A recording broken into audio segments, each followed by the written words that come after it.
School dress নাই, বুট জুতা নাই, ওদের স্যান্ডেল নাই। এরকম কিছু পাগল মানুষের কিন্তু পাহাড়ের প্রয়োজন। পিছিয়ে পড়ার মূল জনগোষ্ঠীকে আসলে এগিয়ে নিয়ে যাবে তারা। বাংলাদেশের সর্বোচ্চ বিদ্যাপীঠ যেটাকে বলি ঢাকা বিশ্ববিদ্যালয় থেকে ডিগ্রি অর্জন করে দূর পাহাড়ে এসে শিক্ষকতা করছে। আমি আগামী কাল সকালে আমি চলে যাব, আসলে আমি গিয়ে রিজেন্ট দিয়ে ফেলবো। এরকম পাগলামি যদি না থাকে তাহলে দূর পাহাড়ের শিক্ষার আলো কোনোদিন ছড়াবে না।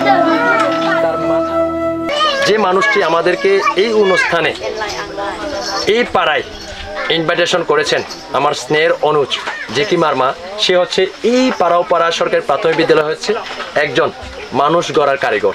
তার মুখ থেকেই শুনবো আরো কিছু এই স্কুলের বা এই এলাকার মানুষের মুখ থেকে আমরা জানতে পারবো। আমি জেকি মার্মা, শিক্ষাগত যোগ্যতা হচ্ছে ঢাকা বিশ্ববিদ্যালয় থেকে শিক্ষা গবেষণা ইনস্টিটিউট থেকে বিএড সম্মান ডিগ্রি অর্জন করেছি এবং 2023 সালে 1 ডিসেম্বর আমি এই স্কুলে জয়েন করি এবং 1 ডিসেম্বর আমি যখন জয়েন করার জন্য আসি এই স্কুলটা ছিল হচ্ছে বেড়ারগড়ের 3 কক্ষে এবং যেদিন আসলাম এই বাচ্চাদের দেখে যেদিন দেখলাম আসলে যে গায়ে কাপড় নেই, পায়ে তো জুতাই নেই, স্যান্ডেল তো দূরে কথা, খালি পায়ে স্কুল আসতেছে। 1 ডিসেম্বর কিন্তু হালকা শীতের আগমন হয়েছে। তো যখন ক্লাসে ঢুকলাম 9টার সময়, তো ওরা কিন্তু সবাই একেবারে অগোছালো এবং নোংরাভাবে কিন্তু ক্লাসে আসতে, শীতে কাপড়টাও নাই।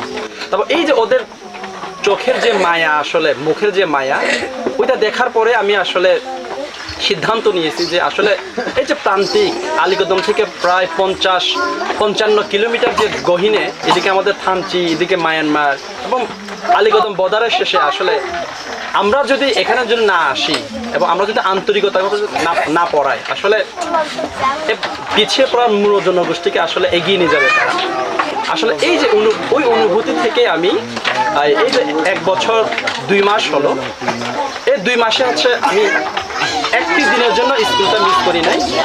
আমরা 4 জন শিক্ষক আছি বর্তমানে এই স্কুলে। আমরা প্রত্যেক দিন আমরা সাপ্তাহিক ছুটি ছাড়া আমরা প্রতিদিন আমরা এখানে এসে পাঠদান করাই এবং আমরা চেষ্টা করি আসলে এই বাচ্চাদেরকে মূল দেশের যে মূল জনগোষ্ঠীর স্রোততাও থেকে যে বিচ্ছিন্ন একটা আসলে জনপদের এলাকা, প্রান্তিক এলাকার যে শিশুরা আসলে লেখাপড়া বঞ্চিত হচ্ছে, আসলে এই যে ওদেরকে শিক্ষা দান করার জন্য এবং আমরা যে বাধা বিপত্তি পেরিয়ে আমরা যে দেশের সর্বোচ্চ শিক্ষা প্রতিষ্ঠান থেকে ডিগ্রি অর্জন করেছি, আসলে আমিও চাই আসলে ওই বাচ্চাগুলো এভাবেই বেড়ে উঠুক এবং আমরা যদি এগিয়ে নিয়ে আসি। এখানে মনে করেন আমি জেকি মার্মা একা দ্বারা তো বদলানো সম্ভব না। আমি শিক্ষাদান দিচ্ছি, ওদেরকে পাঠদান করাচ্ছি, কিন্তু ওদের যে পোশাক, স্কুল ড্রেস নাই, বুট জুতা নাই, ওদের স্যান্ডেল নাই, শিক্ষা সামগ্রী নাই, ক্রীড়া সামগ্রী তো অনেক পরের কথা।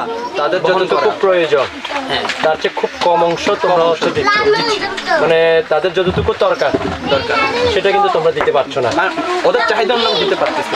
আর আমি যেটা শুনেছি, তুমি যেদিন যোগদান করতে আসছো সেদিন তুমি চেয়েছিলে রিজাইন করতে, সেই গল্পটা একটু বলবে। আমি সকাল 6টায় বাসা থেকে বের হলাম, যেদিন জয়নিং এক সেক্টর কাজ করতেছিল, আসলে নতুন কর্ম স্থানে যাচ্ছি।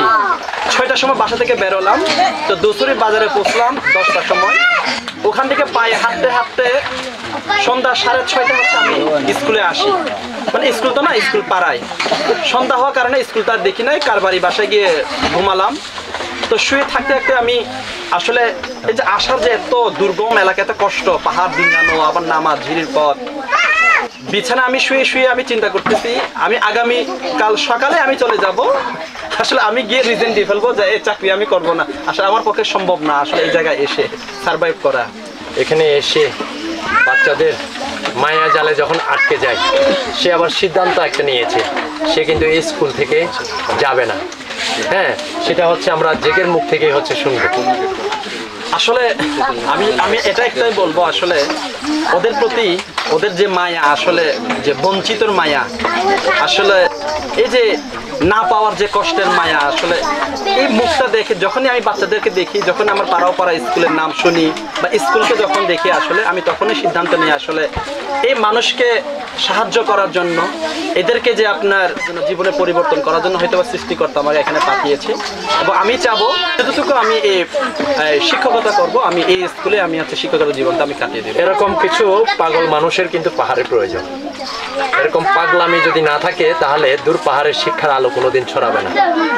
তার মাথার মধ্যে সে পোকাটা ঢুকেছে, সে অনুভব করেছে এই দূর পাহাড়ের শিশুরা কতটুকু বঞ্চিত শিক্ষার আলো থেকে।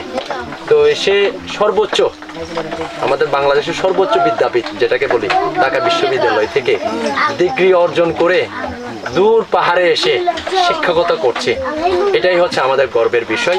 এবং আমার ব্যক্তিগত পক্ষ থেকে তাকে হচ্ছে আমি স্যালুট জানাই। তো আমরা চাই এই শিক্ষার আলো কলি থেকে ফুল ফোটানো, এটি চলমান রাখতে, এবং এটি চলমান রাখতে গেলে আপনাদের সকলের আন্তরিকতা, ভালোবাসা খুবই আমাদের হচ্ছে প্রয়োজন।